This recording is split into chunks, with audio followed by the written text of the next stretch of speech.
원숭이띠는 사주에서 금의 기운을 타고난 사람으로 지혜롭고 빠른 사고력과 문제 해결 능력을 지닌 것이 특징입니다. 이들은 어려운 상황에서도 재빠르게 적응하고 변화에 능동적으로 대처하는 경향이 강합니다. 하지만 이런 빠른 적응력과 판단력은 때때로 주변 사람들과 충돌할 수 있습니다. 사주적으로 금은 단단하고 차가운 속성이 있는데 이것은 원숭이띠가 고집을 부리거나 자신의 입장을 지나치게 고수하는 경향으로 나타날 수 있습니다. 따라서 원숭이띠는 지나친 자기중심적인 성향을 조정하고 주변과의 협력을 중요하게 여기는 것이 성공의 열쇠가 될 수 있습니다. 원숭이띠와 궁합이 좋지 않은 띠를 알아보겠습니다. 첫 번째는 돼지띠입니다. 돼지띠는 사주에서 수 기운을 가졌는데 금과 수의 관계는 기본적으로 상생하는 관계입니다. 그러나 성격적인 면에서 둘의 조화는 어렵습니다. 돼지띠는 온화하고 느긋한 성향을 지녔고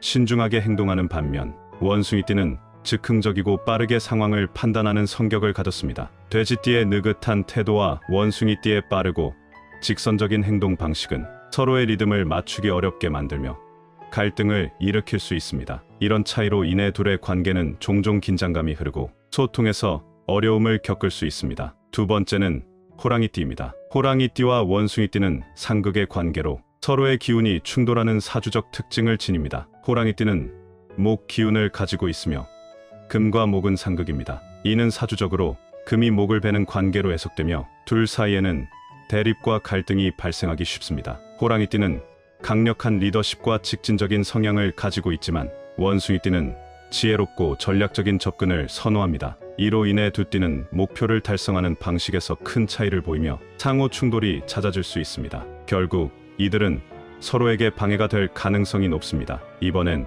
원숭이띠와 궁합이 좋은 띠를 알아보겠습니다. 첫 번째는 쥐띠입니다. 쥐띠는 원숭이띠와 매우 좋은 궁합을 자랑합니다. 쥐띠는 수 기운을 지닌 띠이며 원숭이띠의 금 기운과 상생의 관계를 형성합니다. 금이 물을 생성하는 것처럼 쥐띠는 원숭이띠에게 기회와 성장을 제공해주는 역할을 합니다. 원숭이띠는 쥐띠의 안정적인 성향 덕분에 자신의 재능을 극대화할 수 있으며 쥐띠는 원숭이띠와 함께 있을 때 지혜롭고 전략적인 판단을 내리는데 도움을 받을 수 있습니다. 이 둘은 서로의 장점을 보완하고 협력하며 함께 있을 때 더 큰 성공을 거둘 가능성이 큽니다. 두 번째는 용띠입니다. 용띠 역시 원숭이띠와 좋은 궁합을 이룹니다. 용띠는 사주에서 토 기운을 지녔으며 토는 금을 생성하는 기운입니다. 이러한 관계는 용띠가 원숭이띠에게 안정적인 기반과 토대를 제공해주는 것으로 해석됩니다. 원숭이띠는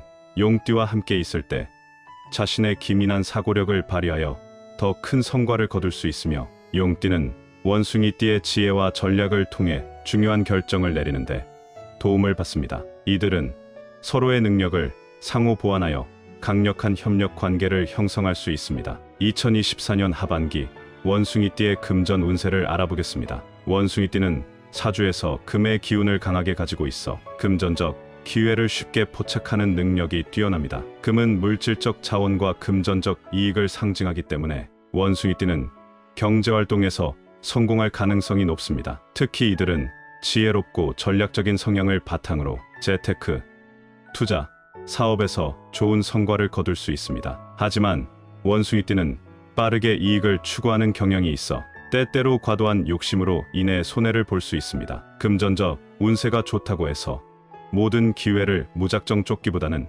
리스크를 잘 관리하고 균형 잡힌 투자를 하는 것이 중요합니다. 원숭이띠는 장기적으로 안정적인 자산 관리를 통해 더 큰 성공을 거둘 수 있습니다. 이번에는 원숭이띠에게 좋은 숫자를 알아보겠습니다. 첫 번째는 숫자 7입니다. 숫자 7은 사주에서 지혜와 통찰력을 상징하는 숫자로 원숭이띠가 본래 지니고 있는 날카로운 판단력과 기민한 사고를 더욱 강화해줍니다. 원숭이띠는 빠르게 상황을 분석하고 문제를 해결하는 능력을 가지고 있는데 숫자 7은 이들의 지적인 능력을 극대화하는 역할을 합니다. 또한 이 숫자는 원숭이띠가 어려운 상황에서도 냉철하게 판단하고 큰 그림을 볼 수 있도록 돕습니다. 7이라는 숫자는 원숭이띠에게 깊은 통찰력과 명확한 결정을 내릴 수 있는 힘을 부여하며 특히 중요한 시기에 성공적인 선택을 가능하게 만듭니다. 두 번째는 숫자 9입니다. 숫자 9는 완성과 성취를 상징하는 숫자로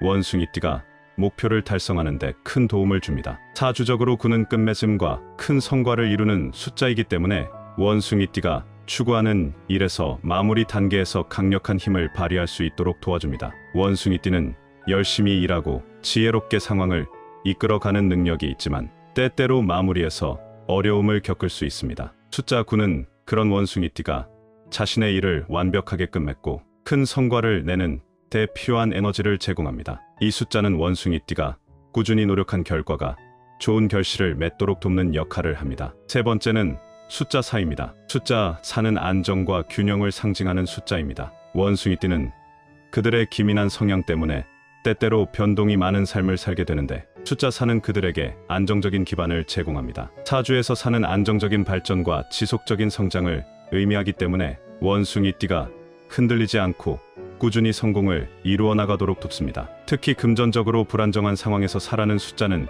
재정적 안정을 가져다주며 원숭이띠가 실수를 줄이고 장기적인 성공을 추구할 수 있도록 균형을 맞춰줍니다. 이어서 원숭이띠에게 좋은 색깔입니다. 첫 번째는 흰색입니다. 흰색은 금 기운을 가진 원숭이띠에게 가장 좋은 색 중 하나로 여겨집니다. 금의 기운을 상징하는 흰색은 원숭이띠의 판단력과 직관을 강화시키며 정직함과 순수함을 상징합니다. 흰색은 원숭이띠가 직관적으로 중요한 결정을 내리는데 도움을 주며 주변 사람들과의 관계에서 신뢰를 구축하는 데도 긍정적인 영향을 미칩니다. 또한 흰색은 원숭이띠의 복잡한 사고를 정리하고 명확하게 만들어주는 역할을 합니다. 두 번째는 회색입니다. 회색은 금 기운을 가진 또 다른 색으로 원숭이띠의 성향을 차분하고 안정되게 만들어줍니다. 빠른 사고력과 행동력을 가진 원숭이띠는 때때로 흥분하거나 과도하게 반응할 수 있는데 회색은 그러한 감정적 변화를 완화시키고 침착하게 상황을 분석하도록 도와줍니다. 또한 회색은 중립적이고 균형 잡힌 기운을 가지고 있어 원숭이띠가 보다 실질적인 결정을 내리고 안정적인 관계를 형성하는 데 긍정적인 영향을 미칩니다. 마지막으로 2024년 하반기에 원숭이띠가 특히 조심하거나 피해야 할 것을 말씀드리겠습니다. 먼저 나무로 만든 물건과 녹슨 금속 물건을 피해야 합니다. 나무는 금과 상극인 목의 기운을 지니고 있어 원숭이띠의 에너지를 약화시킬 수 있으며 녹슨 금속은 금의 기운을 손상시켜 부정적인 영향을 끼칠 수 있습니다. 따라서 이러한 물건들은 원숭이띠에게 좋지 않은 기운을 줄 수 있으니 조심하는 것이 좋습니다. 사람 관계에서 주의해야 할 대상은 호랑이띠와 돼지띠입니다. 호랑이띠는 목 기운을 가지고 있어 원숭이띠와 상극 관계에 있으며 둘 사이에는 갈등이 발생할 가능성이 큽니다. 돼지띠는 느긋한 성향으로 원숭이띠의 빠른 사고 방식과 충돌할 수 있어 중요한 결정이나 협력에서 조심해야 합니다. 또한 타협을 요구하는 상황과 감정적 갈등도 피해야 합니다. 원숭이띠는 타협을 강요받으면 손해를 볼 가능성이 크고 감정적인 갈등에 휘말리면 본래의 이성적 판단력을 잃을 수 있습니다. 따라서 원숭이띠는 이성적인 태도를 유지하며 불필요한 타협이나 감정적 충돌을 피하는 것이 중요합니다. 이번 영상을 함께 시청해 주신 분들께 감사의 말씀을 전합니다. 앞으로도 50의 지혜에서는 여러분에게 유익한 정보를 제공하도록 하겠습니다. 오늘의 내용이 도움이 되셨다면 구독, 좋아요, 댓글을 남겨주시면 감사하겠습니다. 2024년 하반기에도 행복한 일들만 가득하시길 기원합니다.